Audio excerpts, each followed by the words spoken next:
Olá pessoal, tudo bem? Sou o professor Edson Moisés, estou aqui para conversar com vocês sobre proposta de intervenção, que é uma das partes estruturais que compõem o gênero dissertativo argumentativo, gênero solicitado pelo INEP lá no Exame Nacional do Ensino Médio. E muitos estudantes apontam dificuldades no momento de elaborar essa parte do texto. E eu estou aqui para desmistificar muitos desses pontos elencados por vocês. Bom, vamos lá começar? A proposta de intervenção, ela, a meu ver, parte de três elementos primordiais. Dentre esses elementos estão lá a viabilidade daquilo que eu seleciono como ação modificadora. Observar, a intervenção tem por objetivo modificar uma situação problema, seja para solucionar aquela situação ou para reduzir os danos por ela provocados. Além disso, é preciso que na minha proposta exista um detalhamento de elementos por mim indicados. Esse detalhamento garante a clareza de informação, clareza de proposta que eu sugiro para o meu leitor. E o terceiro ponto fundamental é a coerência entre todos esses elementos. Por falar em elementos, até o Enem 2018, o INEP cobrava de nós 4 coisas principais. São elas: a ação, o agente interventor, o mecanismo e o objetivo. Esses elementos articulados de uma maneira muito coerente, muito clara e que podem demonstrar e devem demonstrar uma efetividade, uma possibilidade de aplicação, garantiam até 2018 uma grande possibilidade de nota máxima na 5ª competência da dissertação argumentativa. Mas, para o Enem 2019 foi acrescentado um elemento que o INEP não especifica exatamente qual é, mas diz para nós que precisa ser um elemento que detalhe melhor ou adicionalmente aquilo que eu estou sugerindo como ação de intervenção. Então, a partir do Enem 2019, não basta mais você indicar qual é a ação, aquilo que deve ser feito, quem é o responsável por essa ação interventiva, o modo como ela deve ser colocada em prática e nem também apenas o objetivo, o para que deve ser aplicada essa ação. Mas vamos pensar nisso de modo mais sistematizado para que não saiamos do eixo central de discussão. Para isso, preparei um esqueminha que fica bem didático para a nossa aprendizagem. Vamos ver. Bom, aqui nós temos a proposta de intervenção e o entendimento de que ela parte de um detalhamento que me oferece com, repito, clareza, um agente social, uma ação interventiva, mecanismos que demonstram como essa ação será colocada em prática e um objetivo, uma finalidade. Mas, como outro detalhamento cobrado pelo Enem, eu sempre indico que vocês apresentem uma consequência concreta dessa ação sugerida. Essa consequência pode estar articulada, inclusive, com a tese de seu texto. Então, é um momento de reafirmar para o seu leitor aquilo que você coloca como proposição principal e que, durante toda essa dissertação argumentativa, foi sustentado por meio de argumentos previamente planejados por você. Além desse detalhamento, é importante sempre lembrar, a minha ação ela deve ser possível, ela deve ter uma boa possibilidade de aplicação. Além disso, é importante lembrar sempre de que a proposta deve ser humanizada. Um dos critérios que indicam lá uma nota 0 para competência 5 na redação que a gente encontra lá no Exame Nacional do Ensino Médio é o desrespeito aos direitos humanos. Então, evitar qualquer coisa que negue direitos sociais, por exemplo, é um bom caminho para fugir dessa possibilidade de penalização. Evitar discursos de violência, discursos de ódio, discursos preconceituosos inseridos dentro dessas ações sociais de intervenção. Afinal de contas, lembre que essa proposta ela é pensada para solucionar ou, aquilo que é muito mais possível, reduzir os danos provocados pelo problema que está posto e apresentado para nós. Nós temos também aqui algumas possibilidades de ações interventivas, como, por exemplo, ações de conscientização, ações punitivas ou mesmo ações integrativas. Cada uma dessas possibilidades oferece para nós ganhos em diferentes níveis, em diferentes graus, que daqui a pouquinho a gente vai ver mais adiante. Eu coloco uma quarta possibilidade de medida interventiva e também um asterisco ao lado dela: modificações na legislação. Lembrar, se nós discutimos, partimos de um pré-requisito, de um pressuposto de que essa medida interventiva precisa ter uma boa efetividade, não é interessante que nós indiquemos na nossa dissertação uma modificação na legislação, visto que essa ação interventiva ela é pouco provável, ela é muito demorada, é muito burocrática e ela não tem efeitos mais imediatos ou a médio prazo naquela situação, problema que foi elencada para nossa reflexão. Bom, ainda falando sobre esses elementos de detalhamento da proposta de intervenção, eu quero destacar os agentes interventores. A partir de agora, nós vamos conversar um pouco sobre eles e ver em que medida eles podem modificar essa situação que é objeto de nossa reflexão.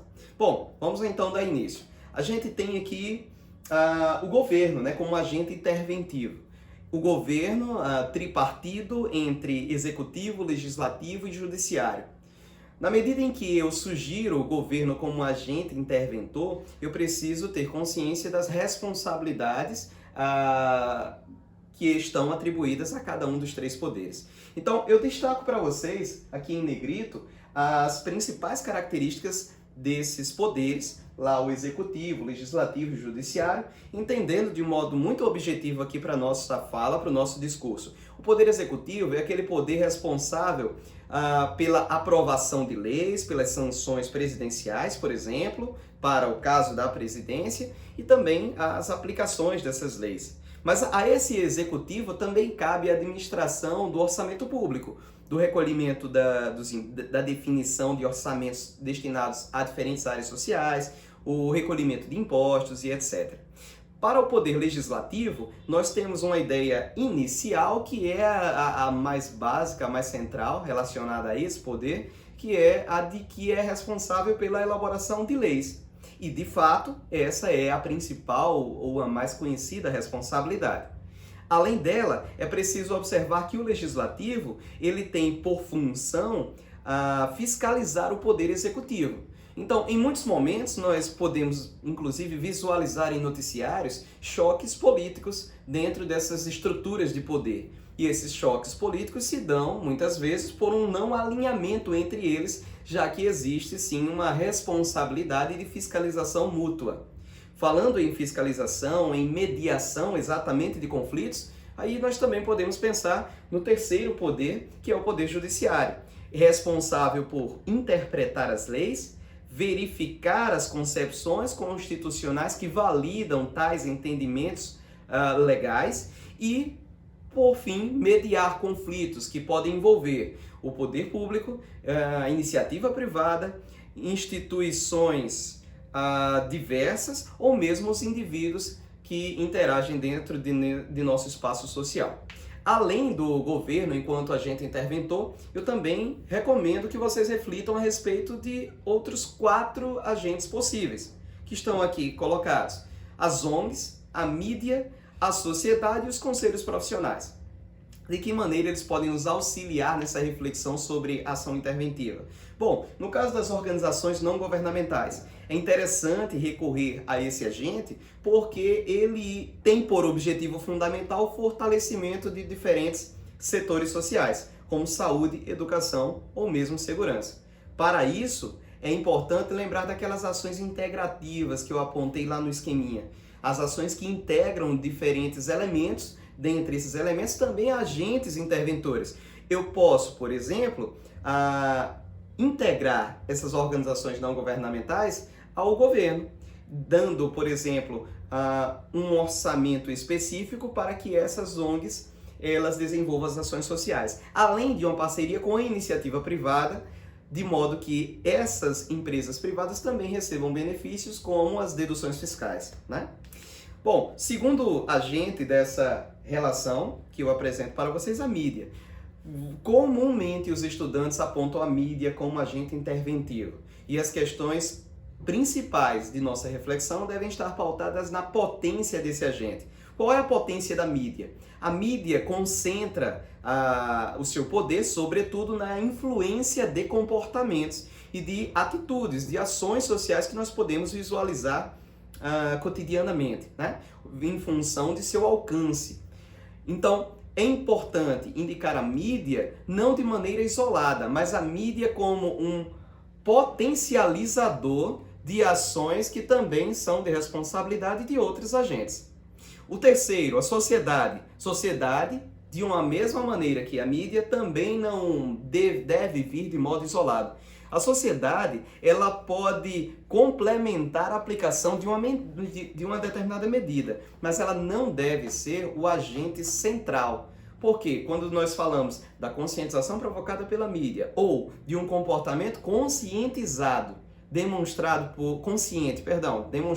pela sociedade, nós estamos sempre num campo de muita subjetividade, porque não há garantias de que a sociedade ela seja consciente de suas ações de um modo muito mais massivo, né?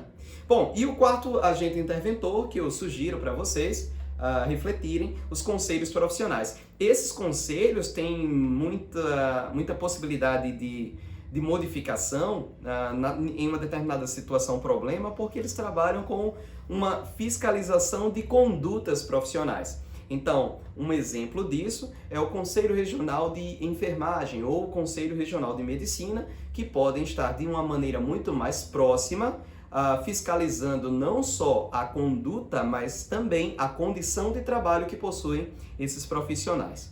Bom, nós, para encerrarmos esse tópico de agentes interventores, temos também outros agentes possíveis, como as escolas, os hospitais, o setor privado e os profissionais diversos, como psicólogos ou assistentes sociais, que podem ser indicados em propostas de intervenção mais específicas. Bom, falando das ações possíveis, destaco aqui para nossa reflexão 5 ações que também são muito frequentes e muito comuns nessas dissertações argumentativas, né? Bom, lembrando que para uma boa efetividade, a gente deve considerar uma ação viável. Então temos lá medidas de fiscalização, debates, a ampliação do acesso à informação. Nesse caso, cabe muito bem o papel, né, e a atuação da mídia, dos veículos midiáticos, os projetos culturais, sociais ou escolares, que podem ser ações realizadas, desenvolvidas em parceria com as organizações não governamentais, e o aperfeiçoamento de formação dos profissionais e valorização salarial, que poderia ser algo de iniciativa do poder público, né? Bom, vamos agora a uma prática que vem lá do Manual do Candidato do Enem 2018. Essa proposta de intervenção que eu trago para vocês, ela vem lá do Enem 2017. Aqui eu busco detalhar, demonstrar o detalhamento de proposta de intervenção e a presença de todos esses elementos de uma maneira muito bem articulada. Bom, vamos à leitura da proposta de intervenção e depois a gente faz o comentário necessário para melhor percebermos o uso e aplicação desses elementos. Vamos lá. De start, para que as pessoas com deficiência na audição consigam acesso pleno ao sistema educacional, é preciso que o Ministério da Educação, em parceria com as instituições de ensino, promova cursos de Libras para os professores por meio de oficinas de especialização à noite, horário livre para a maioria dos profissionais, de maneira a garantir que as escolas e universidades possam ter turmas para surdos, facilitando o acesso desse grupo ao estudo. Bom, darei uma pausa para analisarmos a primeira parte dessa proposta de intervenção. Observem em amarelo lá o Ministério da Educação sendo o agente interventor, mas que tem um outro agente ou outros agentes que de maneira integrada dividem ali responsabilidade com o Ministério da Educação, que são as instituições de ensino. Vejam, eu tenho responsabilidade atribuída.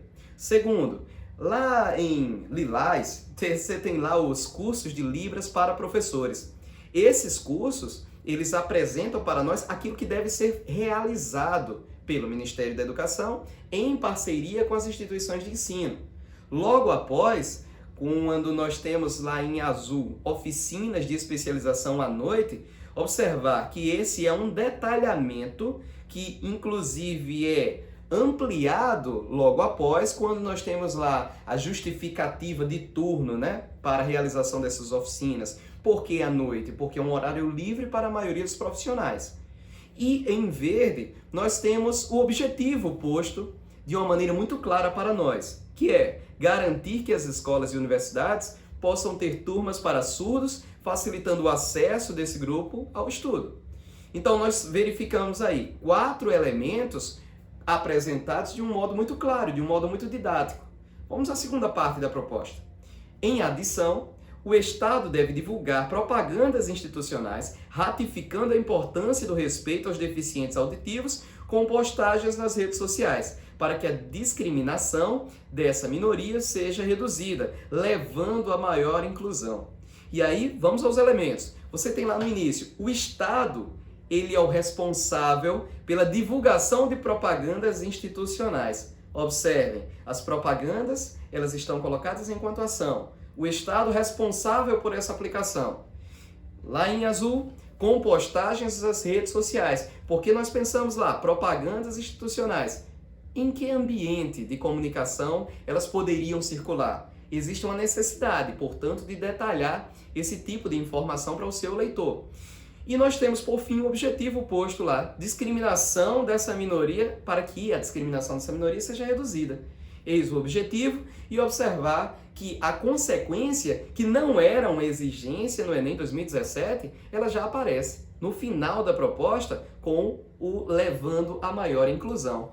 A maior inclusão, portanto, é uma consequência das 2 ações propostas nesse parágrafo conclusivo que nós tomamos como exemplo. Outra informação importante para o Enem 2020. Lembrar que, em 2020, nós não temos a exigência de elaboração de 2 ações, como tivemos em exames anteriores. Para o Enem 2020, precisamos apenas de uma ação com todo o detalhamento e com toda a garantia de efetividade que apontei para vocês durante essa análise. Bom, durante as nossas aulas eu sempre farei questão de comentar a respeito, ou ao menos indicar séries, livros, filmes que podem servir para a nossa argumentação. E a série que eu sugiro para essa nossa conversa é a série de grande repercussão, série Breaking Bad, que traz para nós diferentes reflexões éticas, morais, filosóficas e sociológicas. Pois bem, veja os episódios, pense nas informações mais úteis para o seu projeto de texto. Muito bom estar interagindo com vocês e poder dar orientações essenciais para uma redação nota 1000 no Enem 2020. Valeu!